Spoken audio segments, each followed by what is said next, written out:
I wrote about sexuality and so-called Venus figurines of Ice Age Europe, and I was about to record it.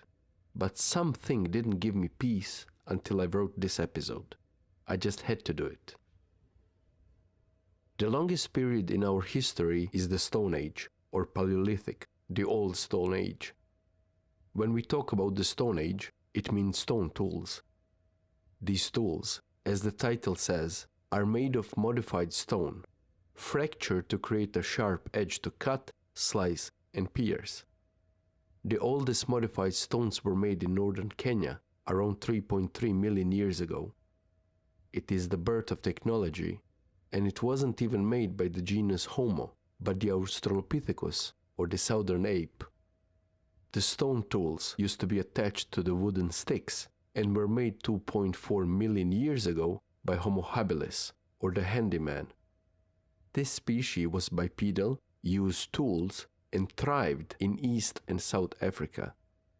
With the new hominids, Homo erectus, or the upright man, some 2 million years ago in East Africa, quickly migrated all over Africa, and they were the first species to get out of Africa, all the way to China. If you want more details about evolution of humans, you can listen to episodes 6 and 7. The links of the episodes are in the description of this episode.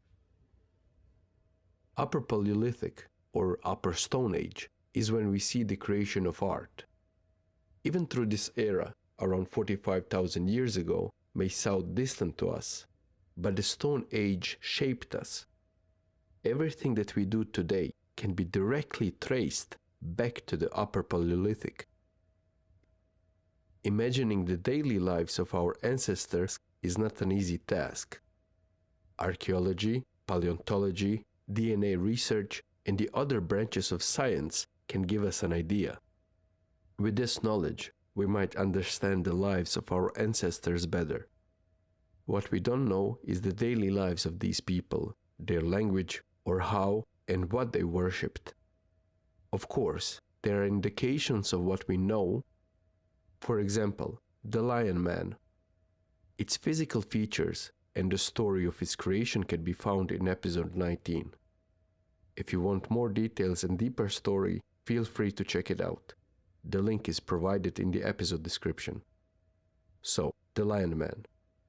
This statue was made during a significant period of cognitive evolution of humans, making them more like us than previous generations.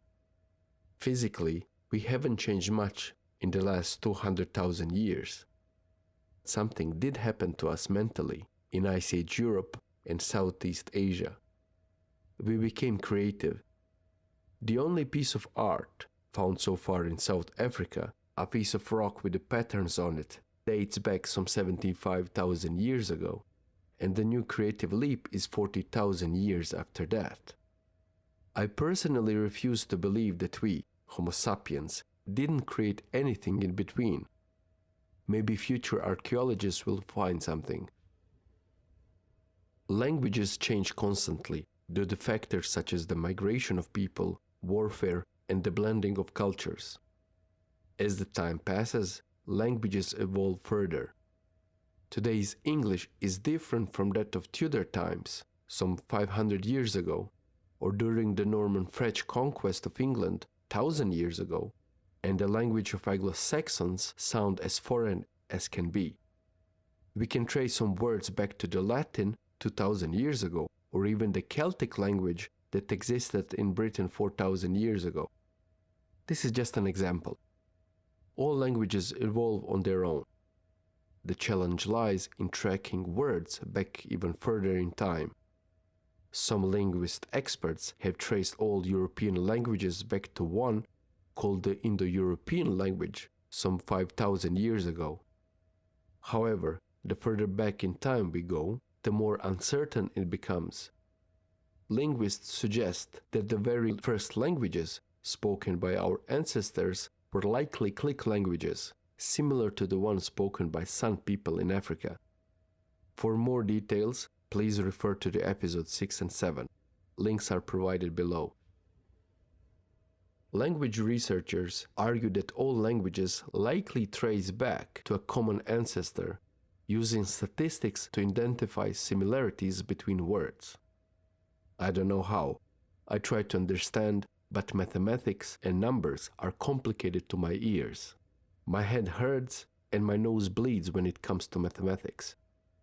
Anyway, it has to do something with the method to see if there is a difference or similarities between words from different languages. And if they are similar, that means that they have a common ancestor. Words evolve structurally, with some random changes over time, by culture and region. Many stories are lost to time, while others survive, altered by storytellers. Core words persist across generations, providing insights into ancestral location. Certain words, like I and that, show deep ancestry across languages spanning over 9,000 years. The myth of the worm or dragon is widespread among European and Indo-European cultures, hinting at shared origins dating back tens of thousands of years. Researchers have mapped languages in Asia and Europe, suggesting a common origin in modern-day Kazakhstan around 15,000 years ago. But what about those languages further back in time, of Upper Paleolithic? We will never know, as we don't know anything about their culture, daily lives, or what they did, or why they start creating art. Some stories are timeless. Yes, maybe we don't have their stories about the cosmic hunt or other stories that they told to one another, but I'm sure that down the line, Perun or Odin or Shiva were real people. Maybe not 4,000 years ago, but I want to imagine it.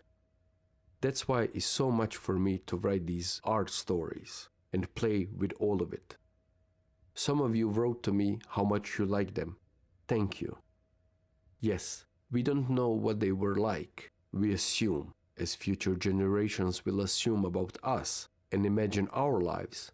But I do wonder if the universal myth, researched by Joseph Campbell, the hero's journey, the cosmic hunt, was created simultaneously in savannas of Africa, in frozen landscape of Ice Age Europe, the jungles of northern Australia, and Asian steppe. The next episode is about sexuality and so-called Venus figurines. This concludes this episode. I didn't know else what to say in this episode. I want to thank you for joining and listening. I hope I inspired you. I hope you learned something.